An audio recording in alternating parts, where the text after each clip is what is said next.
নমস্কার, আপনারা শুনছেন গল্প পলাশকরের পিশাচ। রচনা প্রলয় কুমার নাথ, কণ্ঠে সৃজনী ঘোষ। কিছুক্ষণ আগেই বৃষ্টি পড়া থেমেছে, তবে ধুলো ওড়ানো ঠান্ডা হাওয়ার দাপট এখনো আছে। চারিদিকে নিঝুম রাতের নিস্তব্ধতার মধ্যে পলাশকরের পরিত্যক্ত জমিদার বাড়িটা তার ভয়াবহ রূপ নিয়ে সামনেই দাঁড়িয়ে আছে, ঠিক যেন একটা দৈত্যপুরী দাঁত বার করে গিলে খেতে আসছে। সাইকেল আরোহী যুবকটি একবার চেয়ে দেখল সেদিক পারে। তার বুকটা হঠাৎ ধক করে উঠল একটা বিষয় লক্ষ্য করে। এত বছর আগে পরিত্যক্ত বাড়িটার দোতলার একটি ঘরে আলো জ্বলছে, কিন্তু পর মুহূর্তেই তাই মনে পড়ল যে কিছুদিন আগেই তো কোনো এক শহুরে বাবু কিনে নিয়েছেন বাড়িটাকে। যাক বাবা, তাহলে আর ভয়ের কোনো কারণ নেই, তিনিই হয়তো জ্বালিয়েছেন এই আলো। জমিদার বাড়ির পাঁচিলের সামনে একটি সরু গলি দিয়ে যেতে যেতে সাইকেলের ব্যালেন্স সামলে একবার নিজের সস্তা হাতঘড়িটা থেকে বহু কষ্টে সময়টা দেখে নিল যুবক। রাত 11:10। না, আজ বড্ড দেরি হয়ে গেল বাড়ি ফিরতে, মনে মনে ভাবল সে। জমিদার বাড়িটাকে পেছনে ফেলে সেই সরু গলি ছেড়ে এবার পাকা সড়কে ঢুকে পড়ল সাইকেল আরোহী যুবক। আবার একটা হালকা ভয়ের আমেজ যেন দানা বেঁধে উঠল তার বুকের ভেতর। এই রাস্তাটা সম্পূর্ণ জনমানব শূন্য। অবশ্য এই শীতের রাতে এই অজপাড়া গায়ে রাস্তাটা এমন হওয়াই স্বাভাবিক। এই রাস্তার দুপাশে কোনো মানুষের বস্তি নেই। এখানকার জমি বেশ জঙ্গলাকীর্ণ। তার ভেতর থেকেই বোধহয় কোনো রাতজাগা পাখি কর্কশ্বরে ডেকে উঠল। মাঝে মাঝে শিয়ালের ডাকও আসছে কানে। যুবকটি আরও দ্রুত গতিতে সাইকেলের প্যাডেল ঘোরাতে শুরু করল। হঠাৎই তার যেন মনে হলো সামনে একটা বড় অশ্বত্থ গাছের পেছন থেকে কেমন যেন একটা খসখস শব্দ আসছে, ঠিক যেন শুকনো পাতার উপর কারোর সন্তর্পণে চলার শব্দ। একটু পরে সে নিশ্চিত হয়ে উঠল যে কেউ একটা দাঁড়িয়ে আছে ওই গাছের পেছনে। এই অন্ধকার রাতেও যেন একটা ছায়ামূর্তির অবয়ব স্পষ্ট চোখে পড়ল তার। কিন্তু কিন্তু এ কি? এটা কোন মানুষের দেহাকৃতি, নাকি কোনো বন্য পশুর? কে ওটা? কে? তীব্র আতঙ্কের বশে কম্পমান হাতে আর সাইকেলের ব্যালেন্স রাখতে পারল না সেই যুবক। সাইকেল সমেত হোঁচট খেয়ে পড়ল সে রাস্তার উপর।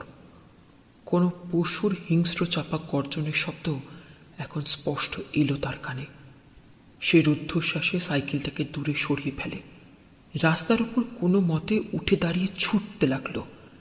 নিজের সর্বশক্তি দিয়ে পা চালাতে লাগলো, জোরে জোরে আরো জোরে, যতক্ষণ না সে বুঝতে পারল যে সেই পৈশাচিক ছায়ামূর্তিটা একটা হিংস্র গর্জন করে পেছন থেকে ঝাঁপিয়ে পড়ল তার কাঁধের উপর। এই ঘটনার একদিন আগে, সেদিন সকালে চায়ের কাপে চুমুক দিতে দিতে বিছানায় বসে নিজের কোলে রাখা ল্যাপটপের স্ক্রিনের দিকে একদৃষ্টে তাকিয়েছিল অমলেন্দু। সে একটি নামী তেল এবং খনিজ পদার্থের কোম্পানিতে অ্যাসিস্ট্যান্ট জিওলজিস্ট পদে কর্মরত। সম্প্রতি পশ্চিম মেদিনীপুরের এই পলাশকর গ্রামের একটি পার্বত্য অঞ্চলে মাটির নিচে তেলের খোঁজ পেয়েছে তার সংস্থা, এবং এখানেই তারা গড়ে তুলতে চায় তাদের আরেকটি শাখা। আর যেদিন থেকে অমলেন্দুর ওপর সে দায়িত্ব চাপানো হয়েছে, সেদিন থেকেই শুরু হয়েছে কলকাতার এই শহুরে বাবুটির পলাশকরের মতো এই গণ্ডগ্রামে পড়ে থাকার নরক যন্ত্রণা। সে জানে যে কর্মজীবনের বেশ কয়েকটা বছর তাকে এখানেই কাটাতে হবে, তাই তার উচিত একটা উপযুক্ত বাসস্থান খোঁজার। এমনই সময় যখন নামমাত্র দামে সে পেয়ে গেল এই গ্রামের সুপ্রাচীন ঐতিহ্যশালী জমিদার বাড়িটিকে, তখন আর সে পিছপা হয়নি। এখানে কোনো দৈনিক খবরের কাগজের সংস্থান এখনো করে উঠতে পারেনি অমলেন্দু, তাই বাধ্য হয়েই প্রতিদিন সকালে সে অভ্যেস মেটাতে সে চোখ রেখেছে তার ল্যাপটপে বিভিন্ন খবরের সাইটগুলোতে। তবে ঈশ্বরের অশেষ কৃপা যে তার ডঙ্গলের নেটওয়ার্ক এখন খুব খারাপ নয়। এই বাড়িতে সেবাদে আছে আর দুটি মাত্র প্রাণী, এক বাড়ির বৃদ্ধ চাকর সুখেন এবং দ্বিতীয়জন অমলেন্দুর বোন মধুরিমা, যে কিছুদিন হলো কলেজের পরীক্ষার পর দাদার এই নতুন কেনা বাসস্থানে নিজ কৌতূহলে বেড়াতে এসেছে। এছাড়াও প্রমীলা বলে একজন মাঝবয়সী বিধবা ভদ্রমহিলা এই বাড়িতে দুবেলা এসে রান্নার কাজ করে দিয়ে যান। কিছুক্ষণ পর হঠাৎ সুখেন প্রবেশ করল সেই ঘরে, আর তার পেছনে পেছনে সেখানে উপস্থিত হলো একটি 25-26 বছর বয়সী সুন্দরী মেয়ে। জিন্স আর টপ পরিহিত চেহারায় বেশ আধুনিকতার ছাপ, সুখেন কিছু বলার আগেই অমলেন্দু মেয়েটিকে দেখে বিন্দু মাত্র বিস্মিত না হয়ে বলে উঠলেন, আপনি নিশ্চয়ই শ্রাবন্তী, রাইট? মেয়েটি ম্লান হেসে উত্তর দিল, হ্যাঁ, আর আপনি নিশ্চয়ই অমলেন্দু সেন, তাই তো? এরা দুজনে একে অপরকে আগে থেকেই চেনে। এই কথা বুঝেই সুখেন আর বেশি কিছু না বলে সে ঘর থেকে চলে গেল। অমলেন্দু মৃদু হেসে বলল, আমি যেন এখনো ঠিক বুঝে উঠতে পারছি না আপনি সেদিন ফেসবুক মেসেঞ্জারে কেনই বা হঠাৎ আমার কাছ থেকে এই বাড়ির ঠিকানা নিলেন, আর কেনই বা এখানে আসতে চাইলেন। এনিওয়ে, আপনি দাঁড়িয়ে রইলেন কেন? বসুন বসুন। এমন সময় দাদার ঘর থেকে একজন অচেনা মেয়ের কণ্ঠস্বর শুনে মেয়েলি কৌতূহল সংবরণ করতে না পেরে সেখানে ছুটে এলো মধুরিমা। শ্রাবন্তীর সাথে মধুরিমার আলাপ পর্ব শেষ হলে শ্রাবন্তী বলে উঠল, অমলেন্দুবাবু, আমার মতো একজন অচেনা মানুষকে এই জায়গার ঠিকানা এবং এখানে আসার অনুমতি দেওয়ার জন্য সবার প্রথমে আপনাকে জানাই অসংখ্য ধন্যবাদ। এই বলে কিছুক্ষণ থামল সে। মধুরিমা আর অমলেন্দু দুজনেই তার দিকে অবাক চোখে চেয়ে রইল। এবার বেশ উৎকণ্ঠার সাথে বলে চলল শ্রাবন্তী, এবার যে কথাগুলো আমি আপনাদের বলতে চলেছি সেগুলো বিশ্বাস করা না করা আপনাদের ব্যাপার, তবে আমি কিন্তু এক বর্ণ মিথ্যে কথা বলতে চাই না আপনাদের। এরপর সে মধুরিমার দিকে চেয়ে বলে উঠল, আমিও তোমার মতো একজন সাধারণ মেয়ে, কিন্তু ছোটবেলা থেকেই আমার সাথে প্রতিনিয়ত কিছু অদ্ভুত ঘটনা ঘটছে যার অর্থ আমি এখনো খুঁজে পাচ্ছি না। মধুরিমা কৌতূহল হয়ে বলল, কি ঘটনা ঘটে আপনার সাথে? শ্রাবন্তী অস্ফুট কণ্ঠে বলে উঠল, একটা স্বপ্ন, একটা অদ্ভুত স্বপ্ন রোজ রাতে চোখের সামনে ভেসে ওঠে আমার। বিশ্বাস করো, এই বাড়িটাই ছবি আমি দেখতে পাই সেই স্বপ্নে। আর তখনই একটা ভয়, হ্যাঁ, একটা অদ্ভুত মৃত্যু ভয় যেন জাঁকিয়ে ওঠে আমার বুকের ওপর, যেন এই বাড়িটার সামনে থেকেই অন্ধকারের মধ্যে কেউ একটা ছুটি আসছে আমার দিকে। শোনা যাচ্ছে তার হিংস্র গর্জন। সে যেন এই মুহূর্তে ঝাঁপিয়ে পড়তে যায় আমার শরীরের ওপর। এবার অমলেন্দু বুদ্ধিদীপ্ত গলায় বলে উঠল, আর তাই যখন আমি ফেসবুকে নেহাত কৌতুকের জন্যই আমার এই নতুন বাসস্থানের কয়েকটা ছবি আপলোড করি, সেগুলো কোনোভাবে আপনার চোখে পড়ে, তাই তো? শ্রাবন্তী বলে উঠল, হ্যাঁ, আপনিও তো খেয়াল করেছেন কিনা জানি না, তবে আপনার প্রোফাইল অনুযায়ী আপনি যে কলেজ থেকে 6 বছর আগে পাস আউট, আমিও 1 বছর আগে সেখান থেকে গ্র্যাজুয়েশন করেছি। তবে আমার বিষয় সাইকোলজি, তাই আপনার আর আমার মিউচুয়াল ফ্রেন্ড থাকা অস্বাভাবিক নয়। তেমনই কেউ একজন আপনার এই অ্যালবামটা শেয়ার করেছিল। ছবিগুলো দেখেই চমকে উঠে আমি। সেই মুহূর্তে বুঝতে পারি যে এই তো আমার স্বপ্নে দেখা সেই বাড়ি। তখনই আপনার সাথে যোগাযোগ করে জানাই আমার এখানে আসার ইচ্ছের কথা।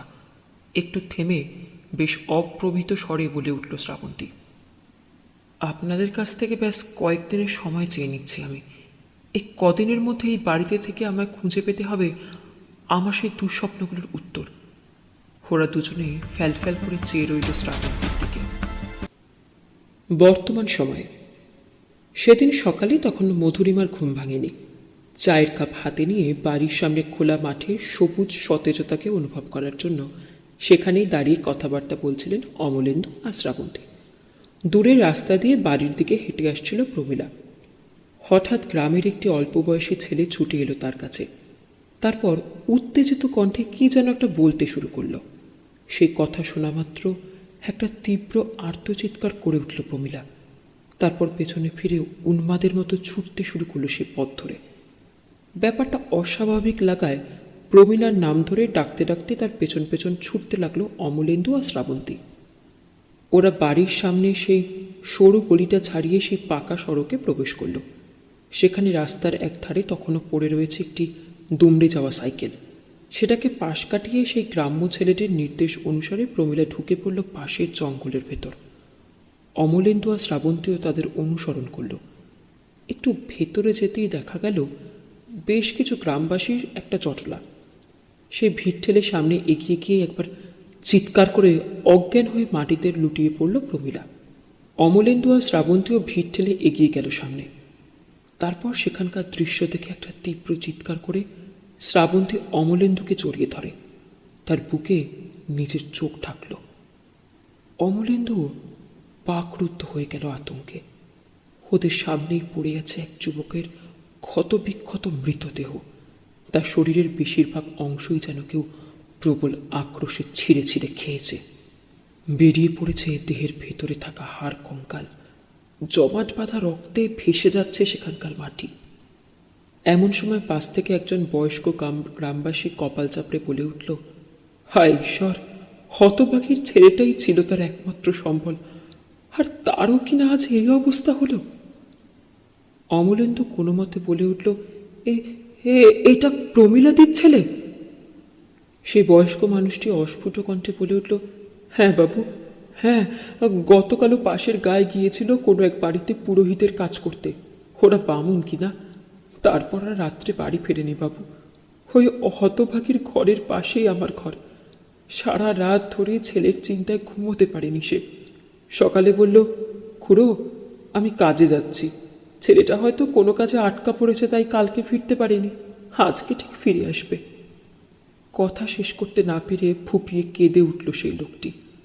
পরক্ষণে তার মুখে ফুটে উঠল ঘোর আতঙ্কের ছাপ। সে বিস্ফারিত চোখে বলল, সেই 100 বছর আগেকার নরঘাতক আবার জেগে উঠেছে, আবার জেগে উঠেছে সে। এতক্ষণে শ্রাবন্তী নিজে সম্বিত ফিরে পেয়ে চিৎকার করে বলে উঠল, কে কে সেই নরঘাতক? কার কথা বলছেন আপনি? কম্পিত গলায় সেই লোকটি বলে উঠল, পিশাচ, পিশাচ দিদিমণি, পলাশকরের পিশাচ। কিছুক্ষণ আগেই স্থানীয় থানা থেকে লোকজন এসে ঘটনাস্থল থেকে তুলে নিয়ে গেছে প্রমীলার ছেলের দেহাবশেষ। এখনো অবধি এই হত্যা সম্পর্কে মুখে কুলুপ এঁটেছে পুলিশ। তারাও বেশ ধন্দে পড়ে গেছে এই নৃশংস ঘটনার সম্মুখীন হয়ে, কারণ স্পষ্ট বোঝা যাচ্ছে যে এটা কোনো মানুষের কাজ নয়। ছেলেটিকে হত্যা করা হয়েছে নরমাংস খাওয়ার উদ্দেশ্যে। এদিকে এই অঞ্চলে তো বাঘ ভাল্লুকের উপস্থিতিও কেউ উপলব্ধি করেনি কোনোদিন। তাহলে কে করলো এই কাজ? প্রমীলার জ্ঞান ফিরলেও সে এখন চরম মানসিক শকের মধ্যে আছে। পাথরের মূর্তির মতো স্তব্ধ হয়ে বসে রয়েছে সে। এক ফোঁটাও জল বেরোয়নি তার চোখ দিয়ে। স্বভাবতই এক অজানা বিভীষিকা ছড়িয়ে পড়েছে গোটা পলাশকর গ্রামে। অমলেন্দুর নতুন বাসস্থানে বসেই তাদের কথা হচ্ছিল এই গ্রামের বেশ কিছু মানুষজনের সাথে। তাদের মধ্যে আছেন সেই বৃদ্ধ ভদ্রলোক এবং গ্রাম পঞ্চায়েত প্রধান রঘুপতি বাবু। এমন সময় সেই ঘরে প্রবেশ করল এক দীর্ঘদেহী সুপুরুষ শ্বেতাঙ্গ যুবক। বলিষ্ঠ চেহারার গঠন, কানের নিচ অব্দি রাখা খয়েরি চুলের ঝুলপি এবং নীলাভ চোখের মণিবিশিষ্ট এই বিদেশি যুবক যে কোনো নারীর মন জয় করে নিতে পারেন এক নিমেষে। শ্রাবন্তী লক্ষ্য করল, এই যুবককে দেখা মাত্র চাপা লজ্জা আর খুশিতে নিচু হয়ে গেল মধুরিমার নজর। আনন্দে রক্তাভ হয়ে উঠল তার ফর্সাকাল। তবে যুবকটি যে প্রমীলার ছেলের এই নিদারুণ পরিণতির কথা শুনেছে তা তার উদ্বিগ্ন মুখশ্রী দেখেই বোঝা যাচ্ছে। তাকে দেখে অমলেন্দু বলে উঠল, আরে স্যামুয়েল যে, এসো ভাই এসো। এই বলে স্যামুয়েলকে বসতে দিয়ে অমলেন্দু শ্রাবন্তীকে বলে উঠল, ও হলো স্যামুয়েল উইলসন। আমরা হামেশাই শুনে থাকি যে কেউ উচ্চশিক্ষা বা চাকরি সূত্রে বিদেশে গেছে, কিন্তু বিপরীতটা খুব কমই দেখি, তাই না? স্যামুয়েল হলো তেমনই একজন, যে ব্রিটেনে জন্মেও ভারতের প্রতি আকৃষ্ট। ও বিদ্যাসাগর বিশ্ববিদ্যালয়ে ভারতের ইতিহাস নিয়ে গবেষণা করা শুরু করেছে কয়েকদিন আগেই। এই বাড়ি সম্পর্কিত কিছু জিজ্ঞাসাবাদ করার জন্য কয়েকদিন আগে এখানে আসে ও।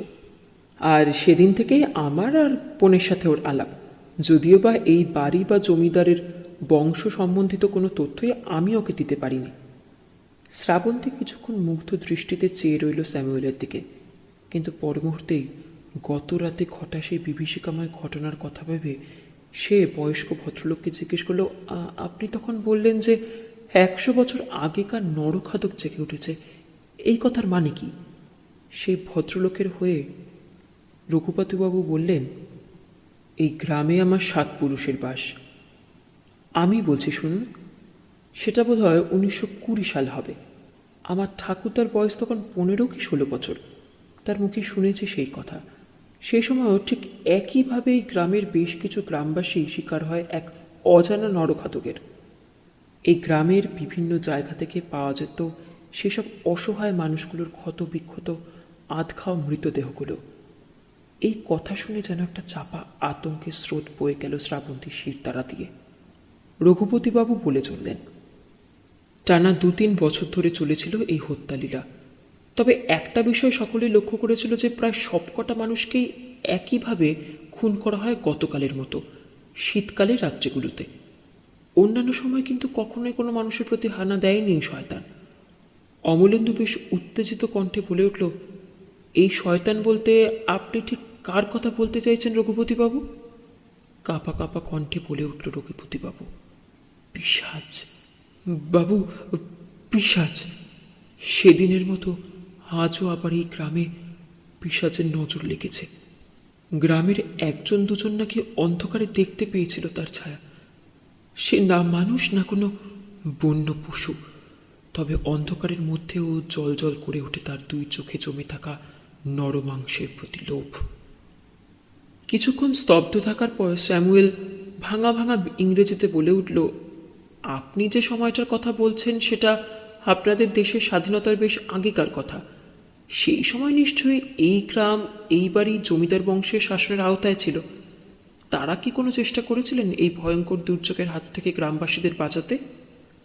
রঘুপতিবাবু বলে উঠলেন, না বাবু, আসলে যে সময়ে ঘটনাগুলো ঘটতে শুরু করে সেই সময় থেকে এই জমিদার পরিবারের ওপর নেমে আসে পতনের ঝড়। এই পরিবারের সদস্যরা নিজেদের মধ্যেই ক্রমাগত দ্বন্দ্বে বিধ্বস্ত হয়ে উঠেছিল সেই সময়। তাই আর গ্রামবাসীদের বাঁচানোর চেষ্টা করার কোনো ফুরসত পায়নি তারা। শ্রাবন্তী বেশ উত্তেজিত স্বরে বলে উঠল, আমি জানতে চাই এই বংশের ইতিহাসের কথা। আপনি যা জানেন তা দয়া করে বলুন।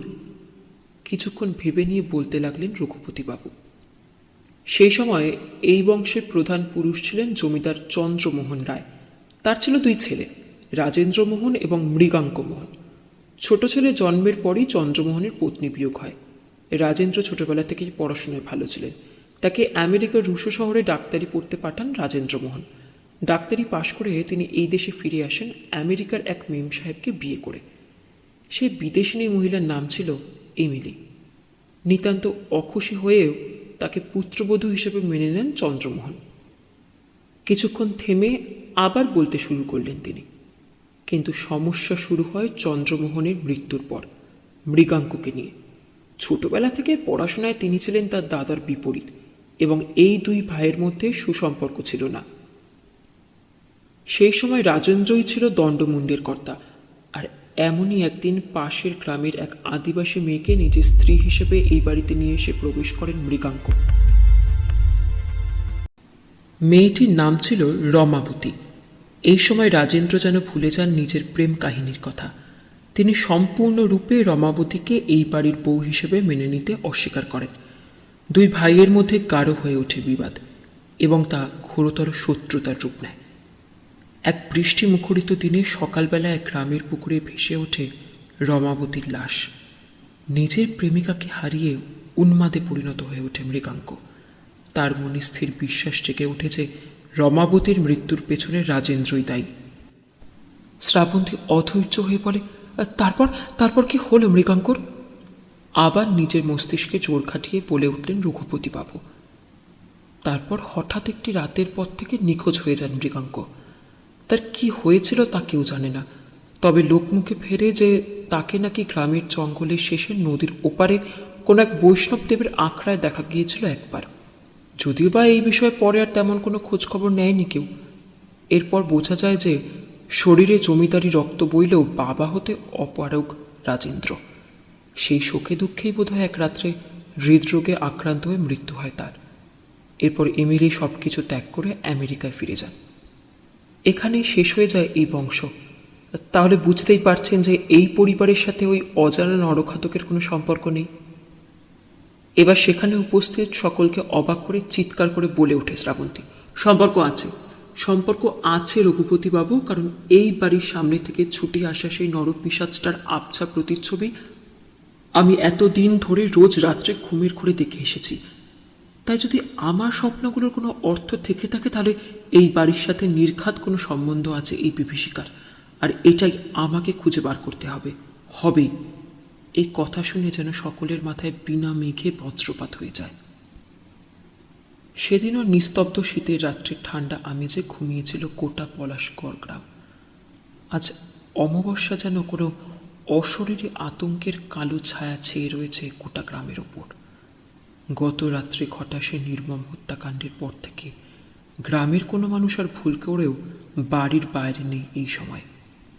গ্রামের এক প্রান্তে বেশ কয়েক ঘর দরিদ্র কৃষকের বাস। এখনো এই মানুষগুলো ঘরের সাথে শৌচাগার গড়ে তুলতে পারেনি। এমনই একটা কুড়ে ঘরের ভেতর ঘুমিয়েছিল মা, বাবা এবং তাদের 12 বছরের ছোট্ট মেয়ে। হঠাৎ কানে বাপের গলার আওয়াজ আসতেই ঘুম ভেঙে গেল মেয়েটির। আবারও সে স্পষ্ট শুনতে পেল যে বাবা যেন তাকে বাড়ির বাইরে থেকে ডেকে বলছে, মা, মারে, একবারটি বাইরে এসে আমাকে দেখ। মা, বড্ড যন্ত্রণা হচ্ছে রে পায়ে, তোর বাপের লতায় কেটেছে মা। ধক করে উঠল মেয়েটির বুক। সত্যি তো, তার বাপ তো বিছানায় নেই। তার মানে কি সে রোজকার মতো প্রকৃতির ডাকে ঘরের বাইরে বেরিয়েছে, আর সেখানেই কি তাকে সাপে কেটেছে? আর অপেক্ষা না করে ঘুমন্ত মাকে না ডেকেই ভেজানো দরজা ঠেলে বাবাকে খুঁজতে বেরিয়ে যায় মেয়েটি। কিছুক্ষণ পরেই ঘরে ফিরে এসে বিছানায় মেয়েকে না দেখে অবাক হয়ে যায় তার বাবা। সে সত্যিই ঘুম থেকে উঠে বাইরে গিয়েছিল শৌচকর্ম করতে, কিন্তু এত রাত্রে তার মেয়ে গেল কোথায়? সেও কি একই কাজ করতে বাইরে গেছে? হ্যারিকেনটা জ্বালিয়ে বাইরে গিয়ে এক দুবার মেয়ের নাম ধরে ডাকতে লাগলো সে।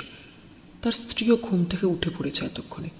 বাড়ির পাশেই যে জঙ্গলাকীর্ণ স্থানে তারা শৌচকর্ম করে, সেখানে গিয়েও অনেকক্ষণ খুঁজল তারা মেয়েটিকে, কিন্তু কোথাও পাওয়া গেল না তাকে। ঠিক এমন সময় মেয়ের গলার একটি তীব্র আর্তচিৎকার যেন খান খান করে ভেঙে দিল সেই রাতের নিস্তব্ধতা। কম্পিত পক্ষে স্বামী স্ত্রী দুজনে ছুটে গেল তাদের মেয়ের কণ্ঠস্বর অনুসরণ করে। আরেকবার শোনা গেল তার চিৎকার। আরো জোরে পা চালাতে লাগলো ওরা। কিছুক্ষণের মধ্যে ওরা পৌঁছে গেল গ্রামের পূব দিকের একটি আধবোঝা পুকুরের কাছে, কিন্তু সেখানকার দৃশ্য দেখে তাদের চক্ষু স্থির হয়ে গেল। তাদের মেয়ে রক্তাক্ত নিথর দেহের টুটি তখনও কামড়ে ধরে আছে একটা অদ্ভুত চেহারার জীব। রাতের অন্ধকারের মধ্যে তার অবয়বে অস্পষ্ট আবছা দেখে তাকে না তো কোনো মানুষ মনে হচ্ছে, না কোনো পশু। শুধু আগুনের গোলার মতো জ্বলজ্বল করছে তার হিংস্র চোখ দুটে। এই দৃশ্য দেখে সেখানে অজ্ঞান হয়ে পড়ে যায় লোকটির স্ত্রী। এবার সেই ছায়ামূর্তি যেন মেয়েটিকে ছেড়ে তাকিয়ে দেখল অদূরে দাঁড়িয়ে থাকা আতঙ্কে আড়ষ্ট তার বাপের প্রতি। একটা চাপা হিংস্র গর্জন করে উঠল সে, কিন্তু লোকটির দিকে এগিয়ে আসতে গিয়ে একবার যেন থমকে দাঁড়িয়ে গেল সে বিভীষিকা। তার কারণ লোকটির হাতে ধরে থাকা হ্যারিকেনের জ্বলন্ত অগ্নিশিখা। হঠাৎ পেছন ফিরে লাফ দিয়ে দূরে বনের ঝোপের মধ্যে চোখের নিমেষে অদৃশ্য হয়ে গেল সে। শুধু পড়ে রইল একটি বাচ্চা মেয়ের আধ খাওয়া মৃতদেহ, তার অজ্ঞান মা এবং বুক ফাটা কান্নায় ভেঙে পড়া তার বাপ। পরদিন সকালে গ্রামের সকলের কাছেই ছড়িয়ে পড়ল সেই অজানা আততায়ীর হাতে তার দ্বিতীয় শিকারের এই মর্মান্তিক পরিণতির কথা। মেয়েটির বাবার দেখা সে অদ্ভুত প্রাণীটির বর্ণনা শুনে নানা লোক তাকে নানা ধরনের বন্য পশুর তকমা লাগাতে শুরু করেছে।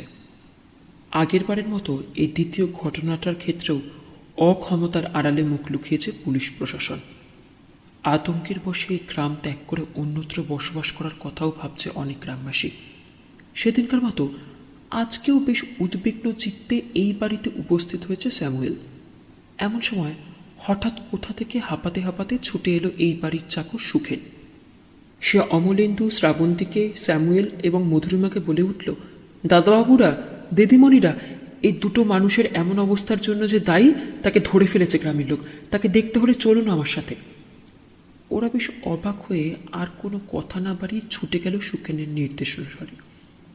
কিছুক্ষণের মধ্যেই ওরা সেই গ্রামের শেষে শ্মশানে এসে হাজির হলো। কিছুটা ভেতরে ঢুকতেই ওরা অবাক হয়ে দেখল যে একজন জটা জুটোধারী লাল পোশাক পরা তান্ত্রিক গোছের বৃদ্ধ লোককে খুব নির্মমভাবে প্রহার করার পর একটা বটগাছের গুড়ির সাথে বেঁধে রাখা হয়েছে। কোনো মতে অর্ধচেতন এবং রক্তাক্ত অবস্থায় বাঁধন থেকে ঝুঁকে পড়ে দাঁড়িয়ে আছে সে। তার চারিধারে গ্রামের লোকের ভিড়, তার মধ্যে রয়েছেন রঘুপতিবাবু। অমলেন্দুদের দেখে তিনি উৎসাহের সাথে বলে উঠলেন, আসুন আপনারা, আসুন, দেখুন একবার এসব কার কার সাজে, দেখুন একবার। শ্রাবন্তী অবাক হয়ে বলে উঠল, আপনারা কি করে বুঝলেন যে এই হত্যাগুলোর পিছনে আছে এই তান্ত্রিক? রঘুপতিবাবু জোরের সাথে বলে উঠলেন, এই শয়তানটা তন্ত্র সাধনা করে, পিশাচ নামায় সে প্রতিদিন রাত্রে। ও যবে থেকে গ্রামে এসেছে তবে থেকেই শুরু হয়েছে এই অদ্ভুত জীবটির আনাগোনা।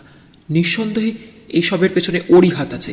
তাই আমরা সব গ্রামের মানুষরা ঠিক করেছি যে ওকে গ্রাম ছাড়া করব, পুলিশের হাতে তুলে দেবো ওকে। এই কথা শোনার সাথে সাথে গ্রামের বেশ কয়েকজন মাতব্বর কোচের যুবক আবার চড়থাপ্পড় লাগাতে শুরু করলো সেই গাছে পাতা লোকটির গায়ে। সেই মুহূর্তে শ্রাবন্তী ছুটে গেল তার কাছে, আর সেই লোকটির গায়ে আর কারোর হাত তুলতে বাধা দিয়ে সে চিৎকার করে বলে উঠল, পাগল হয়ে গেছেন আপনারা? একটা বয়স্ক মানুষের ওপর ভিত্তিহীন সন্দেহ করে এইভাবে অন্যায় অত্যাচার করছেন? কি প্রমাণ আছে আপনাদের কাছে যে এইসব ওর কারসাজি? এখন অব্দি এটা বোঝাই গেল না যে ওটা কি ধরনের প্রাণী, আর এর মধ্যেই আপনারা খুঁজে পেয়ে গেলেন তার সৃষ্টিকর্তাকে। ব্যাপারটা কি এতটাই সোজা? আপনাদের কি মনে হয় পুলিশ এসে আপনাদের কথা বিশ্বাস করবে? কখনোই না। আর তাছাড়া আপনাদের একটি অসহায় মানুষকে অত্যাচার করার জন্য গ্রেফতার করবে? তাই ভালো চান তো এখন ওনাকে ছেড়ে দিন, ছেড়ে দিন ওনাকে। সকল গ্রামবাসী অবাক হয়ে গেল শ্রাবন্তীর এই আচরণে। তবে তারা শহরের শিক্ষিত ভদ্রলোকদের মান্য করেই চলে, তাই খুব বেশি বিবাদে না গিয়ে লোকটির বাঁধন খুলে তাকে ছেড়ে দিল সবাই। গাছের গা ঘেঁষে অসহায়ভাবে মাটিতে বসে পড়ল লোকটি। তারপর সকলকে উদ্দেশ্য করে অস্ফুট কণ্ঠে সে বলে উঠল, এই কথা ঠিক যে আমি পিশাচ সিদ্ধতান্ত্রিক, তবে আমি এই শক্তিকে কাজে লাগাই জনগণের মঙ্গল কামনায়। কিন্তু কিন্তু রোজ রাতে যে নরমাংস লোভী জীবটা দেখা দিচ্ছে সে কোনো সাধারণ জীব না। তার শক্তি আমার থেকে আরও বেশি, সে আমার ক্ষমতার বাইরে। তার সম্বন্ধে আমি সব কথা জানি, সব জানি আমি। সে তোমাদের মধ্যেই থাকে, তোমাদের আশেপাশেই ঘুরে বেড়ায় সবসময়, কিন্তু তোমরা তাকে চিনতে পারো না। তার খিদে কখনো শেষ হবে না। এই গ্রামকে ধ্বংস করে দেবে, সে ধ্বংস করে দেবে। এই কথা শুনে আতঙ্কে স্তব্ধ হয়ে উঠল সকলে। রঘুপতিবাবু বিস্ফারিত চোখে বলে উঠলেন, কে সেই জীব? বলো আমাদের, কার কথা বলতে চাইছো তুমি? প্রহারের বেদনায় জর্জরিত কণ্ঠে লোকটি বলে উঠল, বলবো না, কিছুতেই বলবো না, মরে গেলেও না। তোমরা আমাকে অবিশ্বাস করেছ, আমাকে মেরে এই গ্রাম থেকে তাড়িয়ে দিতে চেয়েছ। তার শাস্তি ভোগ করতে হবে তোমাদের। তোমাদের একে একে সকলকে মরতে হবে এই জীবের হাতে, সকলকে। না, কোনোভাবেই আর কোনো কথা বার করা যায়নি ওই তান্ত্রিকের মুখ থেকে। ওরা সকলেই যে যার বাড়ির ফিরতি পথ ধরেছিল। লোকটি শ্মশানে সেই বটগাছের নিচে চুপ করে বসে হাঁপাতে লাগলো। জমিদার বাড়িতে ঢোকার ঠিক আগে অমলেন্দুদের কাছে হঠাৎ কোথা থেকে ছুটে এলো গ্রামের এক তরুণ যুবক। তাকে দেখে অমলেন্দু বলে উঠল, শ্রাবন্তীর কথা মতো তোমাকে যে নদীর ওপারে পাশের গ্রামে সেই বৈষ্ণবদের আশ্রমে পাঠিয়েছিলাম, সেখানে গিয়েছিলে তো তুমি? ছেলেটি হাঁপাতে হাঁপাতে বলে উঠল, হ্যাঁ বাবু, হ্যাঁ, সেই কথাই বলতেই তো এলাম। প্রায় 100 বছর আগেকার ঘটনা, তাও যতটা পেরেছি খোঁজ খবর নিয়েই এসেছি। অমলেন্দু নিজের ওয়ালেট থেকে একটি 500 টাকার নোট বের করে ছেলেটির হাতে দিয়ে বলে উঠল, বলো, কি জানতে পারলে সেখান থেকে? ছেলেটি টাকাটা পেয়ে বেশ খুশির স্বরে বলে উঠল, দেখুন বাবু, ওই আশ্রমের সবচেয়ে বড় গোসাইয়ের সাথে কথা বলে এসেছি আমি। তার বক্তব্য যে সেই সময় একদিন সকালে নদীর পাড়ে একজন সুদর্শন যুবকের অচৈতন্য দেহ দেখতে পায় আশ্রমের কিছু লোক। সম্ভবত উনিই ছিলেন ওই জমিদার বংশের মৃগাঙ্ক মোহন। তারা তাকে আশ্রমে নিয়ে এসে সুস্থ করে তোলে, কিন্তু তার মাথায় লাগা একটি আঘাতের জন্য পূর্বেকার সমস্ত স্মৃতি তিনি ভুলে যান। কিন্তু কিন্তু শ্রাবন্তী কৌতূহল হয়ে বলে ওঠে, কিন্তু কি? ছেলেটি বলেই চলে। কিন্তু এরপর মৃগাঙ্ক মোহনের সম্পর্ক তৈরি হয় সেখানকার এক সুন্দরী বৈষ্ণবীর সাথে। মেয়েটির গর্ভে তার সন্তান আসে। এর কিছুদিনের মধ্যেই কোনো এক দুরারোগ্য ব্যাধিতে আক্রান্ত হয়ে মারা যান মৃগাঙ্ক মোহন। এদিকে গর্ভবতী মেয়েটির সাময়িক অসহায়তার কথা ভেবে সেই আশ্রম থেকে সন্তানের জন্ম দেওয়া অবধি থাকতে দেওয়া হয়। একটি পুত্র সন্তানের জন্ম দেয় সে, কিন্তু তারপরে অবৈধ সন্তানের জন্ম দেওয়ার অপরাধে তাকে আশ্রম থেকে বহিষ্কার করা হয়। ছেলেকে নিয়ে চলে যায় সে সেখান থেকে। তারপর সেই মা ছেলের যে কি হয়েছিল তা আর জানা নেই কারণ। অমলেন্দু লক্ষ্য করল, এই কথা শুনে শক্ত হয়ে এলো শ্রাবন্তীর চোয়াল। তার কপালের চামড়ায় দেখা দিল চিন্তার রেখা। আবার আরেকটি শীতের রাত তার বিভীষিকাময় কালো চাদর বিস্তার করেছে গোটা গ্রামের ওপর।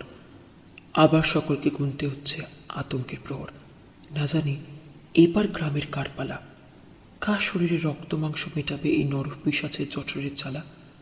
নিস্তব্ধ গোটা গ্রামে শুধু মাঝে মাঝে শোনা যাচ্ছে শিয়াল কুকুরের ভীত আর্তনাদ। সেই রাত্রে মধুরিমার ঘুম আসছিল না। তার শুধু মনে পড়ছিল স্যামুয়েলের কথা। কিছুক্ষণ আগে যদিও বা ফোনে অনেক কথাই হয়েছে তার সাথে, তবুও যেন তাকে নিজের আরো কাছে পাওয়ার ইচ্ছে হচ্ছিল মধুরিমার। বিছানাটা যেন বড্ড খালি খালি লাগছে তার স্যামুয়েলকে ছাড়া। আজ যদি সে এই বিছানায় তার পাশে থাকত, ভাবতেই কামোত্তেজনায় হৃদস্পন্দনের গতি বৃদ্ধি পেল তার। ঠিক এমন সময় হঠাৎ বাড়ির সদর দরজা খোলার একটা হালকা আওয়াজ কানে আসতেই যেন চিন্তার ঘোর কেটে গেল মধুরিমার। সে কৌতূহলী হয়ে সন্তর্পণের দোতলার বারান্দায় বেরিয়ে এসে চোখ রাখল বাড়ির বাইরের রাস্তার দিকে। সেখান দিয়ে চুপি চুপি হেঁটে যাচ্ছে এক ছায়ামূর্তি। সে সরু গলিটা পার করে যে রাস্তাটা ধরল সে মধুরিমা খুব ভালো করেই জানে সেটা হলো শ্মশানে যাওয়ার পথ। গাঁজার নেশাটা যেন একটু বেশি করে ফেলেছে, এ কথা মনে হচ্ছিল শ্মশানের সেই বট গাছের নিচে বসে থাকা তান্ত্রিকের। মাথাটা বেশ জোরেই ঘুরছে এখনো। এমনিতেই শীতের রাত্রের খুটখুটে অন্ধকার, সারা শ্মশানময়। তারপর আবার চোখের দৃষ্টিশক্তিটাও ঠিকমতো কাজ করছে না নেশার ঘরে। কিন্তু সেই আবছা দৃষ্টি দিয়েও সে যেন দেখতে পেল যে দুটো জ্বলন্ত আলোর বিন্দু যেন তার দিকে এগিয়ে আসছে সামনের ঝোপের আড়াল থেকে। চমকে উঠে দুই চোখ কচলে নিল সে। না, এখন আরো স্পষ্ট আর বড় লাগছে ওই আলোক বিন্দু দুটিকে। এমন সময় সে সুপরিচিত চাপা গর্জনের আওয়াজ এলো তার কানে। বুঝতে বাকি রইল না যে ওই দুই আলোক বিন্দু হলো তার সামনেই ধীরে ধীরে এগিয়ে আসতে থাকা নরপিশাচটার দুই চোখ। পরের দিন সকালবেলায় যখন সুখেনের মারফত অমলেন্দু, শ্রাবন্তী আর মধুরিমা জানতে পারল যে অতি প্রকৃত জীবের তৃতীয় শিকার হয়েছে, তাদের গতকাল শ্মশানে দেখা সেই তান্ত্রিক তখন বিস্ফারিত চোখে আতঙ্ক আর ক্রোধ মেশানো শরীর শ্রাবন্তীর উদ্দেশ্যে চিৎকার করে উঠল মধুরিমা। গতকাল রাত্রে তুমি চুপি চুপি শ্মশানে যাওয়ার রাস্তা দিয়ে কোথায় গিয়েছিলে শ্রাবন্তী? আমি নিজে চোখে তোমাকে দেখেছি সদর দরজা খুলে বেরিয়ে যেতে। বলো, আমার কথার জবাব দাও। শ্রাবন্তী চমকে উঠে স্তব্ধ হয়ে চেয়ে রইল মধুরিমার দিকে। শ্রাবন্তীকে নিরুত্তর দেখে অমলেন্দুর উদ্দেশ্যে আরো জোরে চিৎকার করে উঠল মধুরিমা। আমি জানি ওর কাছে কোনো উত্তর নেই রে দাদা, কারণ ওই হলো সেই নরখাদক পিশাচেরই। ওই সব স্বপ্ন টপ্ন সব মিথ্যে কথা ওর। মনে করে দেখ দাদা, ও যবে থেকে এই বাড়িতে এসেছে তবে থেকেই এই গ্রামের হত্যালীলা শুরু হয়েছে। ওকে পুলিশের হাতে তুলে দে দাদা, আমাদের সকলকে মেরে ফেলার আগে ওকে পুলিশের হাতে তুলে দে। ধৈর্যের সীমা অতিক্রান্ত হয়ে যাওয়ায় চিৎকার করলে মুখ খুলল শ্রাবন্তী। হ্যাঁ, মানছি আমি কাল রাতে শ্মশানে গিয়েছিলাম আর ওই তান্ত্রিকের সাথে দেখা করতে গিয়েছিলাম, কারণ আমার মনে হয়েছিল যে সকালের আগের বসে সকলের সামনে সে মুখ না খুললেও রাতে হয়তো আমার কাছে একান্তে ওই নরখাদক জীবটার সম্বন্ধে সব কথা খুলে বলবে। কিন্তু আমি সেই জায়গায় পৌঁছানোর আগেই ওই জীবটার শিকার হয়। হ্যাঁ, অমলেন্দুবাবু, আজ সকালেই গ্রামের লোকেরা ওই ব্যক্তির যে ক্ষতবিক্ষত মৃতদেহ দেখেছে তা আমি কাল রাতে সেখানে গিয়ে দেখতে পাই। কিন্তু সেই সময় তার দেহাবশেষের ধারে কাছে কাউকেই দেখতে পাইনি আমি, কাউকেই না। এই বলে আর কোনো কথা না বাড়িয়ে সেই ঘর থেকে ছুটে বেরিয়ে গেল শ্রাবন্তী। মধুরিমা নিজের বিস্ফারিত চোখে সন্নিগ্ধ দৃষ্টিতে চেয়ে রইল তার দিকে। বিহল হয়ে দাঁড়িয়ে রইল অমলেন্দু। মধুরিমা সন্দেহের জালে জড়িয়ে গিয়ে এই বাড়ির পরিবেশটা কেমন যেন কুমোট লাগতে শুরু করেছে শ্রাবন্তীর। তবে যে যাই বলুক না কেন, এই রহস্যের সমাধান না করে সে কিছুতেই এখান থেকে ফিরে যাবে না। তাতে যদি ওই পিশাচটার হাতে প্রাণ দিতে হয় তাতেও রাজি আছে সে। এই বদ্ধ ঘরের আবহাওয়া থেকে সাময়িক মুক্তি পাওয়ার জন্য সেদিন বিকেলে একবার বাড়ির বাইরে বেরিয়েছিল শ্রাবন্তী। বিকেলবেলায় সে নরখাদকের আক্রমণের কোনো ভয় নেই, এ কথা সে জানে। বাড়ি ফিরে এসে হঠাৎ তার চোখ চলে গেল পেছনের বাগানে। সেখানে ঝোপের আড়ালে একটি আম গাছের পেছনে দাঁড়িয়ে আছে মধুরিমা আর স্যামুয়েল। মনে একটি অজানা কৌতূহল হওয়ায় শ্রাবন্তীর পা টিপে টিপে চলে গেল সেই স্থানের খুব কাছে। তারপর নিকটবর্তী আরেকটি গাছের পেছনে দাঁড়িয়ে লুকিয়ে লুকিয়ে শুনতে লাগলো সেই দুজনের কথাবার্তা। মধুরিমা স্যামুয়েলকে আষ্টে পৃষ্ঠে জড়িয়ে ধরেছিল। স্যামুয়েল বলল, কি করছো কি মধুরিমা? ছাড়ো আমায়, এক্ষুনি তোমার দাদা অফিস থেকে চলে আসবে। সে যদি আমাদের এই অবস্থা দেখতে পায়, মনে হয় না সে কখনো আমার মতো একজন বিদেশির হাতে তোমাকে তুলে দিতে চাইবে। মধুরিমার আলিঙ্গন বিন্দুমাত্র শিথিল হল না। সে সেই অবস্থাতেই বলে উঠল, দাদা যদি মত না দেয় তাহলে তার অমতে তোমার সাথে চলে যাব আমি। স্যামুয়েল, যেদিন থেকে আমি তোমাকে দেখেছি সেদিন থেকে শুধু তোমারই হয়ে গেছি। তুমি কি কিছুই বোঝো না? কেন এলে বলো তো তুমি? শুধু ব্রিটেন ছেড়ে কেন এলে এখানে? কেন এলে আমার চোখের সামনে? স্যামুয়েল এবার মধুরিমার দুই কাঁধ আলতো করে ধরে বলে উঠল, জানো তো মধুরিমা, শুধুমাত্র ভারতবর্ষের ইতিহাস নিয়ে গবেষণার জন্য আসিনি আমি এখানে। আসলে এই গ্রামটা আমাকে খুব টানে, কারণ এটাই ছিল আমার পূর্বপুরুষের ভূমি। অবাক হয়ে মধুরিমা বলে উঠল, তোমার পূর্বপুরুষরা এখানে থাকতেন মানে? স্যামুয়েল ম্লান হেসে বলে উঠল, হ্যাঁ ঠিক তাই। রাজেন্দ্র মোহনের হৃদরোগে মৃত্যুর পর তার স্ত্রী এমিলি সম্পর্ক গড়ে ওঠে তখনকার এক ব্রিটিশ অফিসারের সাথে। তার নাম ছিল হেনরি উইলসন। এই গ্রামের জমিদারির দায় দায়িত্ব তার কাঁধেই ছিল সেই সময়। কলঙ্ক রটে যাওয়ার ভয়ে তিনি এমিলিকে নিয়ে কিছুদিনের মধ্যে ব্রিটেনে চলে যান। সেখানে তাদের একটি পুত্র সন্তান হয়। তিনি হলেন আমার ঠাকুরদা, তবে তাকে জন্ম দিতে গিয়ে মারা যান এমিলি। এই কথা এই গ্রামের লোকেরা না জানলেও জানে আমার পরিবার, তাই এই গ্রামের প্রতি আমার এত টান। মধুরিমার মুখে খেলে উঠল একটি বাঁকা হাসি। সে স্যামুয়েলকে আরও শক্ত বন্ধনে আবৃত্ত করে ফিসফিস করে বলে উঠল, আজ রাতে 12টা নাগাদ বাড়ির সকলে ঘুমিয়ে পড়লে আমি কিন্তু গ্রামের পূব দিকে নদী পাড়ে তোমার জন্য অপেক্ষা করব স্যামুয়েল। আমায় কথা দাও তুমি আসবে। স্যামুয়েল ভয়ার্ত কণ্ঠে বলে উঠল, কিন্তু সে নরখাতক, সে পিশাচ। মধুরিমা কিছুমাত্র বিচলিত না হয়ে বলে উঠল, একটা গোটা রাতে তোমাকে নিজের করে পাওয়ার জন্য আমি ওই পিশাচের হাতে বলি হতে রাজি। স্যামুয়েল প্লিজ বলো তুমি আসবে। একটা দীর্ঘ নিঃশ্বাস ফেলেই স্যামুয়েল বলল, ঠিক আছে আসব। এইটুকু শুনেই সেখান থেকে লুকিয়ে কেটে পড়ল শ্রাবন্তী। মনে মনে সমস্ত ঘটনাগুলোকে একই সুতোয় গেঁথে চলেছিল সে এতদিন ধরে। বাকি ছিল শুধু একটা সূত্র পাওয়া। আজ সেটাও পেয়ে গেল সে। সেই নরঘাতকের আতঙ্ক ছড়িয়ে পড়ার পর থেকে এই গ্রামে বিভীষিকার কালো ছায়া নিয়ে হাজির হয়েছে চতুর্থ রাত্রি। চারিদিকে অন্ধকারের কালি মেঘে অপার নিস্তব্ধতায় ঘুমিয়ে আছে গোটা পলাশপুর গ্রাম। পরদিনই আবার না জানি পাওয়া যাবে কার মৃত্যু সংবাদ। বাড়ির সকলে ঘুমিয়ে পড়লে মধুরিমা চুপি চুপি সদর দরজা খুলে বেরিয়ে এলো বাড়ি থেকে। তারপর দ্রুত পায়ে হেঁটে পৌঁছে গেল গ্রামের পূব দিকে অবস্থিত নদীর পাড়ে।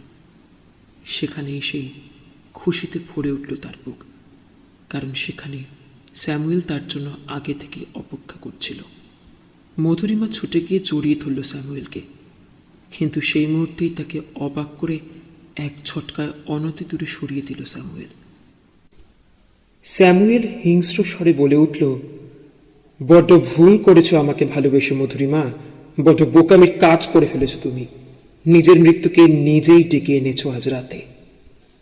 মধুরিমা অবাক হয়ে ভয়ার্ত কণ্ঠে বলে উঠল, মানে এসব কি বলছো তুমি?